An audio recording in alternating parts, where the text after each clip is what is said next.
గజం కేవలం 23,000 రూపాయలతో 165 గజాల భూమి కేవలం 38 లక్షలు మాత్రమే. వేదికను పురస్కరించుకుని సంక్రాంతి భోగి పండుగని సందర్భాన్ని పురస్కరించుకుని అమరావతి మన రాజధాని, ఆంధ్రప్రదేశ్ రాజధాని, ఇక్కడి నుంచి రాష్ట్ర మన ప్రజలందరికీ సంక్రాంతి శుభాకాంక్షలు. ఈ వేదిక పైన ఉన్న పెద్దలు, మాజీ ముఖ్యమంత్రి, ప్రస్తుత ప్రతిపక్ష నాయకులు శ్రీ నారా చంద్రబాబు నాయుడు గారికి మనస్ఫూర్తిగా నా హృదయపూర్వక నమస్కారాలు.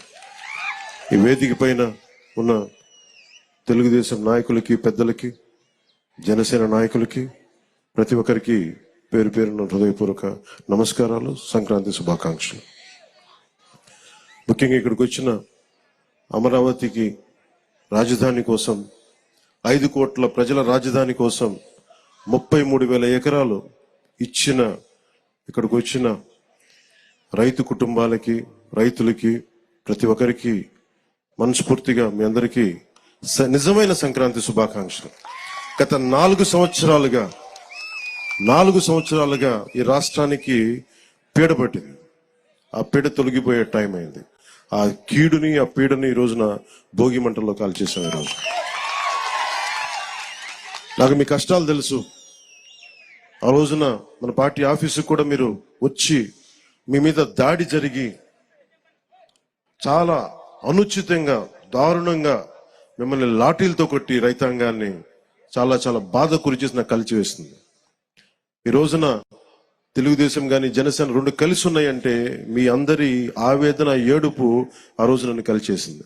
మీ ఆకాంక్షల కోసం ఇందాక మాట్లాడుతూ ఉండగా, తల్లి ఎకరం ఇచ్చానన్నా, నేను ఉన్న ఎకరం కూడా పోగొట్టుకుని ఆడబిడ్డలను పెంచుకుంటా ఉన్నానంటే ఆ ఆడబిడ్డకి, ఆ అక్కకి, ఆ చెల్లికి నేను మాటిస్తున్నాను, అమ్మ మేము ఉన్నాం, మీరు ఇచ్చిన ఈ త్యాగం మేము మర్చిపోం. మీకు ఏ ఉద్దేశంగా కోసం అయితే ఇచ్చారో ఆ ఉద్దేశం సంపూర్ణంగా నెరవేర్చేలాగా మేము కృషి చేస్తాం. బంగారు రాజధాని నిర్మించుకుందాం ఇక్కడ. అలాగే మనం ప్రతిసారి, నేను ఒక్కటే కోరుకున్నా, ప్రతిసారి అదే సభాముఖంగా కూడా ఈ రోజున అదే మాట చెప్తా ఉన్నాను.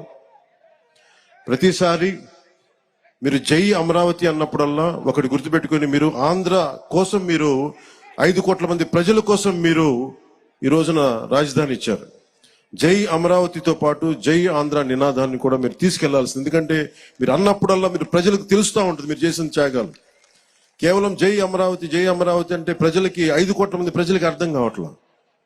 కేవలం అది అమరావతి సమస్య అనుకుంటారు. ఇది అమరావతి సమస్య కాదు, 5 కోట్ల మంది ప్రజల సమస్య. ఈ రోజున మీకు వచ్చిన కష్టం రేపు పొద్దున్న శ్రీకాకుళం, ఇచ్చాపురంలో వస్తుంది.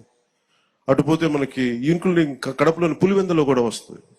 అందుకని ఇది రైతు అని యువజన శ్రామిక రైతు కాంగ్రెస్ అని పెట్టుకున్నారు, కానీ రైతుకి ఏమాత్రం న్యాయం చేయని ఈ వైఎస్ఆర్సీపీ పార్టీ ముందుగా మీకు ద్రోహం చేశారు.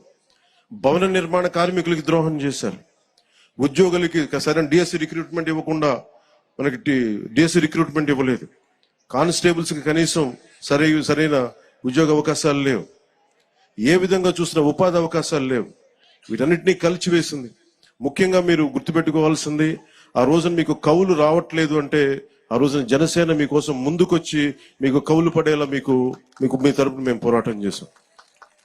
మీకోసం ఆ రోజున కంచెలన్నీ వేస్తే, ఆ రోజున ఆడపడుచులు ఏడ్చి వేదనతోటి ఆ రోజు వస్తే, ముళ్ళ కంచెలు వేస్తే మేము మీకోసం దాటి ముందుకు వచ్చాం. ఈ రోజు కూడా అదే, ఏదైతే తెలుగుదేశం జనసేన కలవకూడదు, విడిపోయి పోటీ చేసి ఇంకొకసారి వైఎస్ఆర్సీపీ వస్తే, ఇంకొకసారి కనుక వైఎస్ఆర్సీపీ పార్టీ ఆంధ్రప్రదేశ్కి వస్తే ఇంకా మనం మర్చిపోవచ్చు దీని భవిష్యత్తు. చీకటి భవిష్యత్తు ఇది. ఆ చీకటి భవిష్యత్తు ఉండకూడదు, వెలుగు నింపాలి.